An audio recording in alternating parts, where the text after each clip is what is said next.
Hi everybody, I'm Tom Lloyd from CCTV, out here with some news you can use, and joining me right now is Lindsay Johnson.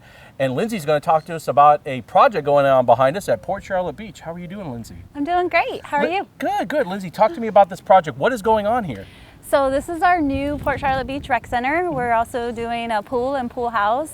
It's replacing the old rec center and pool, which was at its end of life, but it also got damaged in the hurricane. So this is a brand new project. It's going to be a wonderful event center, and we're going to be able to have training and conferences here, weddings.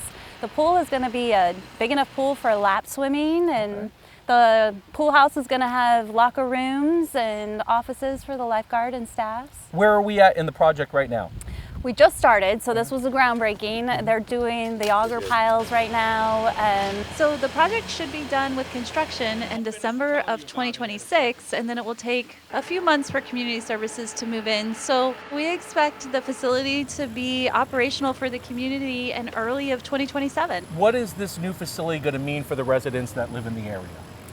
It's going to be a great community event space. They're going to be able to use it, like I said, for weddings and events. They're also going to be able to have meetings here if they want to meet and gather. And it's already a great park with all the outdoor facilities, so it'll be really good for the community. Cool. Well, thank you so much for the information. And if you'd like more information, you can always go to CharlotteCountyFL.gov.